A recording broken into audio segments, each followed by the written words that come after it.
جب یہ واپس گئے اپنے ابا کے پاس تو کہا اے ابا یہ ہم سامان لے کر آ گئے، ایک وقت تک کے لیے ہے غلہ، آئندہ ہمیں اب کچھ نہیں ملے گا الا یہ کہ ہم بنیامین کو ساتھ لے کر جائیں، اور ہم وعدہ کرتے ہیں کہ ہم اس کی حفاظت کریں گے۔ ابا نے کہا کیا میں تم پر بھروسہ کر لوں ان بنیامین کے معاملے میں جیسا تم نے مجھ سے بھروسہ کروایا تھا اس کے بھائی کے معاملے میں؟ اللہ ہی ہے جس کی حفاظت میں اپنے بچوں کو دے سکتا ہوں، وہی رحم کرنے والوں میں سب سے بہتر رحم کرنے والا ہے۔ پھر جب انہوں نے سامان کھولا تو اندر اپنی جمع پونجی بھی نظر آئی، تو خوشی میں کہنے لگے ارے ابا یہ دیکھیے ہم بالکل غلط بیانی نہیں کرتے، عزیز مصر کتنا اچھا آدمی ہے، اس نے تو ہمیں رقم لیے بغیر سارا غلہ دے دیا ہے، اور اب ہم چاہتے ہیں کہ اپنے بھائی کو ساتھ لے جائیں اور زیادہ غلہ لے کر آئیں مصر سے جا کر، یہ لانا ہمارے لیے بہت آسان ہے، آپ پریشان نہ ہوں۔ یعقوب نے کہا میں ہرگز بنیامین کو تمہارے ساتھ نہیں بھیجوں گا الا یہ کہ تم مجھ سے مضبوط عہد کرو کہ اللہ کی قسم تم اس کو واپس لے کر آؤ گے، مگر یہ کہ تمہیں گھیر لیا جائے اور آنے نہ دیا جائے تو الگ بات ہے۔ پھر جب انہوں نے پختہ عہد کر لیا تو یعقوب نے کہا اللہ تعالیٰ گواہ ہے اس چیز پر جو ہم نے بات اس وقت کی ہے، اور پھر کہا اے میرے بیٹوں جب تم مصر میں جاؤ تو ایک دروازے سے شہر کے داخل مت ہونا، الگ الگ دروازوں سے جانا، میں کسی معاملے میں تمہیں کفایت نہیں کر سکتا مگر جو اللہ چاہے، حکم تو اسی کا چلے گا، میں اسی پر بھروسہ کرتا ہوں اور بھروسہ کرنے والوں کو اسی پر بھروسہ کرنا چاہیے۔ پھر جب وہ داخل ہوئے مصر کے دروازوں سے جیسے ان کے ابا نے ان کو حکم دیا تھا، یعنی 11 بھائی 11 دروازوں سے داخل ہوئے، تو کوئی بھی چیز ایسی نہ تھی جو کفایت کرتی یعقوب کے لیے اس کے بیٹوں کے معاملے میں، مگر یہ کہ یعقوب کے دل میں ایک بات تھی جس کو اس نے پورا کروا دیا۔ معلوم ہوتا ہے کہ نظر بد کے شر سے بچنے کے لیے تھا، یا حاسدوں کے حسد سے بچنے کے لیے تھا کہ یہ بچے میرے ایک ساتھ جائیں گے تو کوئی کہے گا لو جی ایک ہی گھرانے کے 11 بیٹے، تو اس شر سے اللہ تعالیٰ میری اولاد کو بچائے، تو انہوں نے کہا الگ الگ داخل ہونا، ایک ساتھ نہ جانا۔ پھر جب وہ سارے یوسف کے پاس پہنچے تو یوسف نے اپنے بھائی بنیامین کو اپنے بالکل قریب بٹھایا اور اس سے کہا تنہائی میں کہ میں تیرا بھائی یوسف ہوں، تو افسوس نہ کر اس معاملے پر جو انہوں نے ہم دونوں کے ساتھ یا ہمارے ابا کے ساتھ کیا ہے۔ پھر جب دوبارہ ان کو بھیجا سامان دے کر تو یوسف نے جو شاہی جام تھا، معلوم ہوتا ہے سونے یا چاندی کا تھا، اسے اپنے بھائی بنیامین کے سامان میں رکھوا دیا۔ پھر جب یہ واپس لوٹے جانے کے لیے تو ایک پکارنے والے نے پکارا اے قافلے والوں تم چور ہو۔ انہوں نے پلٹ کر کہا تمہاری کیا چیز کھو گئی ہے جو تم ہم پر چوری کا الزام لگاتے ہو؟ کہا کہ ہمیں بادشاہ کا پیالہ نہیں ملتا، جس نے ہمیں وہ پیالہ تلاش کر کے دیا اسے 1 اونٹ کے برابر غلہ مزید دیا جائے گا اور میں اس کا ذمہ دار ہوں۔ انہوں نے کہا اللہ کی قسم ہم زمین میں فساد کرنے نہیں آئے، نہ ہم چور ہیں۔ انہوں نے کہا اگر تمہارے سامان میں سے یہ نکلا تو پھر کیا سزا دی جائے؟ کہنے لگے اگر ہمارے سامان میں سے نکلا تو جس کے سامان میں سے نکلا اس کو روک لیا جائے۔ خود ہی کہا انہوں نے۔ معلوم ہوتا ہے یعقوب علیہ السلام کی ملت میں یہ بات تھی، چور کو اس کی چوری جب پکڑی جائے تو جس کا سامان تھا وہ روک سکتا ہے۔ اس قانون کو یہاں پر یوٹیلائز کیا گیا۔ پھر اس کے بعد 10 بھائیوں کے سامان کی تلاشی لی گئی، کسی کے سامان میں سے وہ نہ نکلا۔ آخر میں بنیامین کے سامان کی تلاشی لی گئی تو اس میں سے نکل آیا۔ اللہ نے فرمایا کذالک کدنا لیوسف، یہ تدبیر یوسف کے لیے ہم نے کی تھی۔ یعنی اللہ تعالیٰ نے فرمایا کہ یوسف نے اس طرح نہیں چاہا تھا کہ وہ یہ بات کرے، ہم نے یوسف کے لیے تدبیر کی ہے، ورنہ اس بادشاہ کی سلطنت میں کوئی بھی شخص کسی بھی غیر کو اپنے پاس روکنے کے لیے قانون نہیں پاتا، لیکن ہم نے حالات ایسے بنائے کہ یوسف بنیامین کو اپنے پاس روک سکے۔ وہ کہنے لگے بنیامین تو نے چوری کی ہے؟ بالکل ایسے ہی جیسے پہلے تیرا بھائی بھی چور تھا۔ یوسف علیہ السلام سامنے کھڑے اور یہ ان کے سامنے کہہ رہے ہیں کہ تو چور ہے جیسے تیرا بھائی یوسف چور تھا۔ کیا گزر رہی ہوگی اس اللہ کے بندے پر۔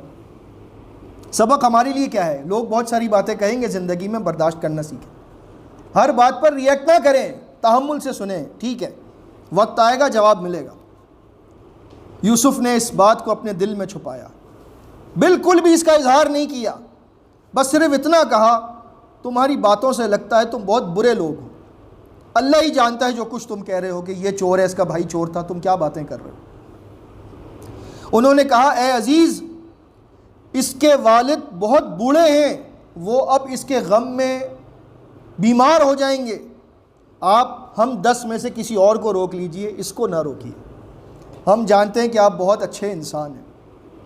یوسف نے کہا اللہ کی پناہ کہ ہم کسی اور کو روکیں جبکہ جرم کسی اور کا ہو، پھر تو ہم ظالم ہو جائیں گے، یہ نہیں ہو سکتا۔ پھر جب وہ مایوس ہو گئے تو تنہائی میں جا کر آپس میں باتیں کرنے لگے۔ بڑے بھائی نے کہا ابا نے ہم سے اللہ کی قسم کے ساتھ عہد لیا تھا، اور اس سے پہلے تم نے یوسف کے ساتھ جو کیا وہ بھی تم جانتے ہو، میں تو اب مصر سے واپس نہیں جاؤں گا کنعان جب تک کہ میں اپنے بھائی کو ساتھ لے کر نہ جاؤں، یا میں یہیں پر مر جاؤں گا، میری ہمت نہیں ابا کا سامنا کرنے کی۔ تم جاؤ 9 کے 9 ابا کے پاس اور ان سے جا کر کہو ابا جان آپ کا بیٹا چور ہے، ہم نہیں گواہی دیتے مگر جتنی ہمیں علم ہے، اور ہم بھی غیب نہیں جانتے کہ یہ کیسے ہوا، آپ اس بستی والوں سے پوچھ لیجئے جہاں پر ہم گئے تھے، اور اس قافلے والوں سے پوچھ لیجئے جس کے ساتھ ہم واپس آئے ہیں، ہم سچ کہہ رہے ہیں بنیامین نے چوری کی ہے۔ یعقوب علیہ السلام نے فرمایا بلکہ تمہارے دل نے خود ہی مزین کر دیا دوبارہ کسی بات کو، میں اب بھی صبر جمیل کرتا ہوں، امید ہے کہ میرا اللہ میرے سارے بیٹوں کو میرے پاس لے کر آئے گا، کیونکہ وہ علم والا اور حکمت والا ہے، میں اس کی رحمت سے مایوس نہیں ہوں۔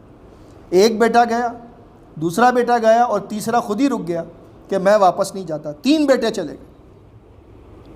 پھر اس بات کو سننے کے بعد وہ اپنے بیٹوں کی طرف سے منہ موڑتے ہیں اور کہتے ہیں ہائے افسوس یوسف پر، یوسف کی جدائی پر غمگین ہوتے ہوتے روتے روتے ان کی آنکھیں غم سے سفید ہو جاتی ہیں اور وہ اندر گھٹے جا رہے ہیں غم کے مارے۔ گھر والوں نے کہا اللہ کی قسم تم اب تک یوسف کو ہی یاد کرتے جا رہے ہو، لگتا ہے یاد کرتے کرتے گھل جاؤ گے یا ہلاک ہو جاؤ گے۔ کہنے لگے میں اپنی تکلیف کا شکوہ صرف اپنے اللہ سے کرتا ہوں، تمہیں یہ بھی برا لگتا ہے، اور اللہ میرا جانتا ہے، میں جانتا ہوں وہ جو تم نہیں جانتے۔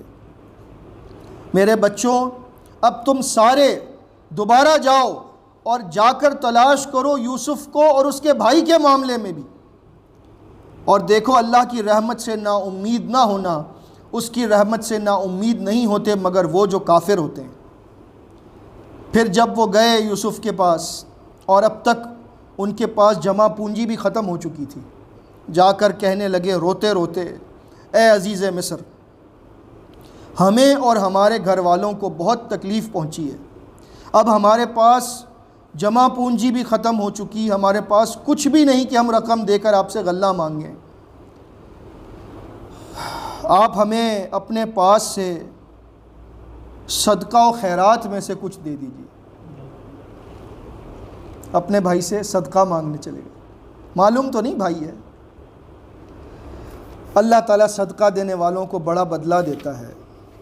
یوسف علیہ السلام سے اب نہیں رہا گیا، کیونکہ معلوم ہے کہ پیچھے میرے والد بھی پریشان ہیں، سامان بھی ختم ہو گیا ہے، کھانے کے لیے کچھ نہیں ہے، اب برداشت نہیں ہوتا۔ کہتے ہیں هل علمتم ما فعلتم بیوسف واخیہ اذ انتم جاہلون، مجھے یہ بتاؤ تمہیں معلوم ہے تم نے یوسف کے ساتھ اور اس کے بھائی کے ساتھ کیا کیا تھا جب تم نادان تھے؟ جب تم نادان تھے، یعنی ان کو اس شک کا فائدہ پہنچا رہے ہیں کہ تم لا علمی میں تم نے یہ کیا ہوگا، میں تم پہ الزام نہیں رکھتا۔ بہت بڑے صبر کی بات ہے۔ انہوں نے کہا اِنَّكَ لَأَنْتَ یوسف، یہ بات تو سوائے یوسف کے کوئی نہیں جانتا، کیا آپ یوسف ہیں؟ قال انا یوسف، کہا ہاں میں یوسف ہوں، وہذا اخی، اور یہ میرا بھائی ہے بنیامین۔ اللہ نے ہم پر بہت احسان کیا ہے، اور جو تقوی اختیار کرے اور صبر کرے تو اللہ تعالیٰ احسان کرنے والوں کے اجر کو کبھی ضائع نہیں کرتا۔ کہنے لگے اللہ کی قسم، اللہ نے آپ کو ہم پر اتنی فضیلت عطا کی ہے اور ہم ہی خطا کار تھے۔ یوسف علیہ السلام نے فرمایا آج تم پر کوئی ملامت نہیں ہے، اللہ تمہیں معاف کر دے، اور وہ بہت رحم کرنے والا ہے۔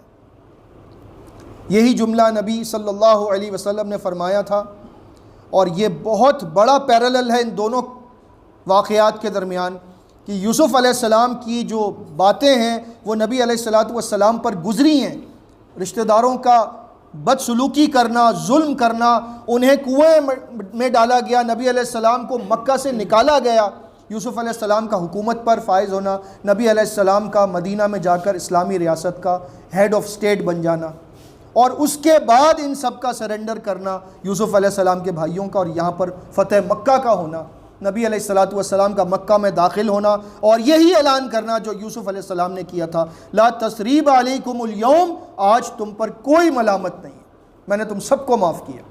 بہت بڑی بات ہے، اس کے لیے بڑا جگرا چاہیے، جس نے اتنا ظلم کیا ہو اس کو آپ اس طرح سے معاف کر دیں۔ پھر کہتے ہیں یہ میری قمیص لے کر جاؤ، میرے ابا کے چہرے پر اس کو ڈال دینا، اس کی بینائی واپس آ جائے گی۔ وہ روتے روتے نابینا ہو چکے تھے، اور جب واپس آؤ تو اپنے سارے خاندان کے لوگوں کو سب کو میرے پاس لے کر آنا۔ پھر جب وہ قافلہ چلا یوسف کی قمیص کو لے کر، تو ابا نے کہا مجھے تو یوسف کی خوشبو آ رہی ہے، کہیں تم یہ نہ کہہ دو کہ بوڑھا دیوانہ ہو گیا ہے یا اس کا دماغ خراب ہو گیا ہے، تو میں تو یہی کہتا ہوں کہ مجھے یوسف کی خوشبو آ رہی ہے۔ کہنے لگے ہاں لگتا یہی ہے کہ تم اب تک اپنی اس پرانی بھول میں ہی ہو کہ یوسف زندہ ہے۔ پھر وہ بشارت دینے والا آیا قمیص لے کر، اور یعقوب کے چہرے پر اس قمیص کو رکھا، اور اس قمیص کا چہرے پر لگنا تھا کہ اس کی بینائی واپس آ گئی، اور کہنے لگے خوشی میں یعقوب کیا میں نے نہ کہا تھا کہ میں جانتا ہوں اللہ کی طرف سے جو تم نہیں جانتے؟ سب نے کہا ابا جان ہم خطا کار ہیں، آپ ہمارے لیے اللہ سے معافی مانگیں، ہم ہی خطا کار ہیں۔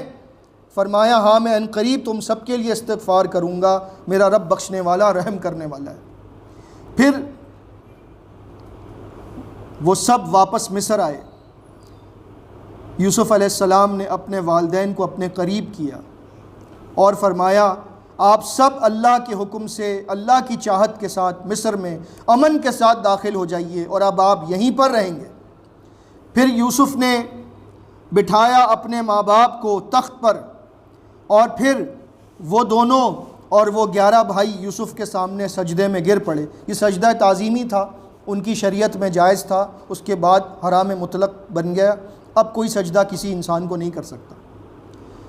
یوسف علیہ السلام نے فرمایا اے ابا جان یہی وہ خواب کی تعبیر ہے جو میں نے بچپن میں دیکھا تھا، آپ کو سنایا تھا، میرے رب نے اس خواب کو سچ کر دکھایا، اس نے مجھ پر بہت بڑا احسان کیا جب مجھے اس نے قید خانے سے رہائی عطا فرمائی اور آپ سب کو صحرا سے یہاں میرے پاس لے آیا، باوجود اس کے کہ شیطان نے مجھ میں اور میرے بھائیوں میں اتنی بڑی پھوٹ ڈال دی تھی۔ بے شک میرا رب بہت باریک بین ہے تدبیر کرنے کے لحاظ سے، اور وہ علم والا اور حکمت والا ہے۔ پھر یوسف علیہ السلام نے دعا کی اے میرے رب تو نے مجھے بادشاہت عطا کی ہے، تو نے مجھے خوابوں کی تعبیر کا علم سکھایا ہے، میری صرف یہی دعا ہے اے آسمانوں اور زمین کے پیدا کرنے والے۔ یہ دعا یاد کریں، سب لوگ یاد کریں، سورہ یوسف آیت نمبر 101، فاطر السماوات والارض انت ولی فی الدنیا والآخرہ توفنی مسلما والحقنی بالصالحین۔ اے اللہ آسمانوں اور زمین کے پیدا کرنے والے، تو ہی دنیا اور آخرت میں میرا کارساز ہے، میرا دوست ہے، مجھے موت اسلام کی حالت پر دینا اور آخرت میں مجھے نیک لوگوں کے ساتھ کھڑا کرنا۔ اللہ کے اس برگزیدہ نبی کی دعا میں عاجزی دیکھیے آپ کتنی ہے، اور انہوں نے اپنی زندگی میں کتنی قربانیاں دی ہیں، اور اس کے بعد ان کی دعا دیکھیے کہ اللہ سے دعا مانگتے ہیں کہ اسلام کی حالت پر مجھے موت مل جائے اور میں نیک لوگوں کے ساتھ قیامت کے دن کھڑا کیا جاؤں۔ یہ غیب کی خبروں میں سے ہے جو ہم نے آپ کی طرف وحی کی ہے۔ آپ اس سے پہلے نہ جانتے تھے ان باتوں کو، اور اکثر لوگ ایمان نہیں لائیں گے اگرچہ آپ چاہیں بھی۔ آپ ان سے کوئی اجرت تو نہیں چاہتے، یہ تو بس نصیحت ہے۔ اور اس طرح سے اللہ رب العزت نے سورہ یوسف کا اختتام فرمایا ہے کہ کہہ دو کہ یہی میرا راستہ ہے جس کی طرف میں بلاتا ہوں، میں اللہ کی طرف بلاتا ہوں، اور دلائل کی روشنی میں علی بصیرہ بلاتا ہوں، اور جو میرے پیروکار ہیں وہ بھی بصیرت پر قائم ہیں۔ اللہ پاک ہے اور میں مشرکین میں سے نہیں ہوں۔ یقیناً ان واقعات میں عبرت ہے عقل مندوں کے لیے، یہ کوئی گھڑی ہوئی بات نہیں ہے۔ ولیکن تصدیق الذی بین یدیہ، بلکہ تصدیق ہے ان باتوں کی جو اس سے پہلے بیان ہو چکی ہیں تورات میں۔ وتفصیل کل شیء، اور تفصیل ہے اس میں ہر چیز کی۔ وہدی ورحمۃ لقوم یؤمنون، اور ہدایت ہے اور رحمت ہے ان لوگوں کے لیے جو ایمان لانے والے ہیں۔ اللہ رب العزت ہمیں قرآن سے سچی محبت عطا فرمائے، یوسف علیہ السلام کی اسوہ حسنہ کے مطابق اپنی جوانی کو گزارنے کی توفیق عطا فرمائے، اور جو ہم پر زیادتیاں کرنے والے ہیں انہیں معاف کرنے کی توفیق عطا فرمائے، کیونکہ جو اللہ کے لیے عاجزی اختیار کرے گا اور معاف کرے گا، اللہ اس کی عزت اور بلندی میں اضافہ فرمائے گا، یہ اللہ کا وعدہ ہے۔ اللہ رب العزت ہم سب کو عمل کی توفیق عطا فرمائے، آمین۔ استغفر اللہ استغفر اللہ۔